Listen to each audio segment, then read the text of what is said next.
On today's episode of the DCeric Show, I show you Outrun for the Sega Genesis. When I was a young boy, my family would get ready for a festival with my uncles, aunts, cousins, etc.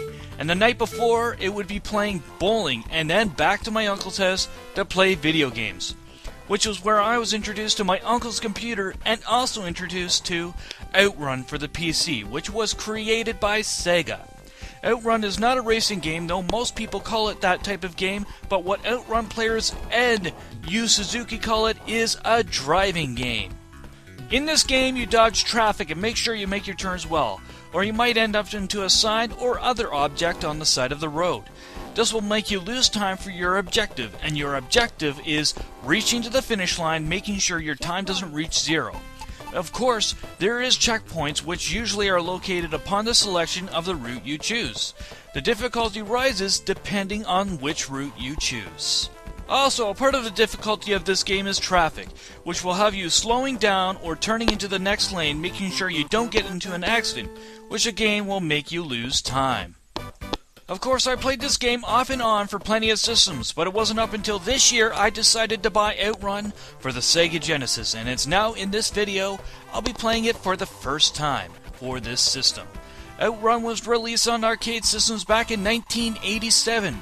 If you've seen my video on Shenmue and you heard the name Yu Suzuki, well, he's the god behind a lot of great arcade hits, and Outrun is one of them. One of the things that Outrun holds a history on is that it's the very first game that allowed you to change your background music, which you can do before each race.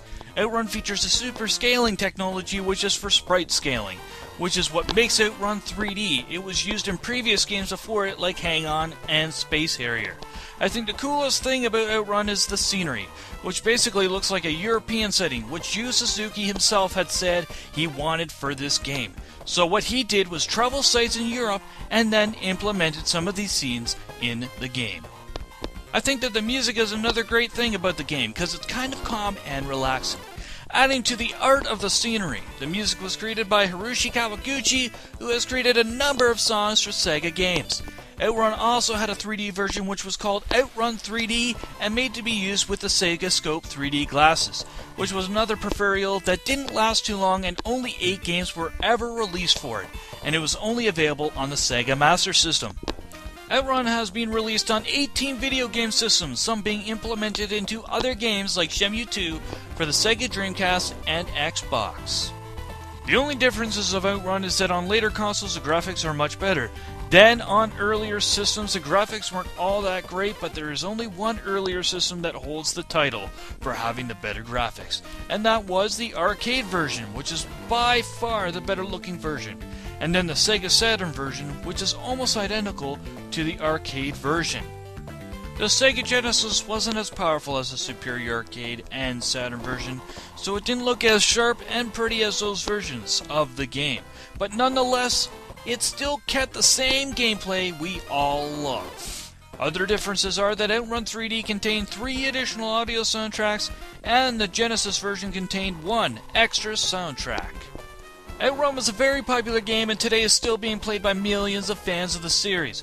Outrun is followed by sequels and unofficial sequels, which also gain recognition, and you'll be able to find them on most consoles and PC as well. Well, I guess I've come to the end of the show. You can find Outrun on many systems, and you'll be able to find it on eBay or your local game shop. This game is one of a kind to me and really makes a name for Sega, and we should also thank Yu Suzuki for being a god to gaming, not only for Outrun but Hang On and many other great arcade and console games. Well, I hope you enjoyed this episode and prepare for another episode with another game I couldn't keep my hands off of.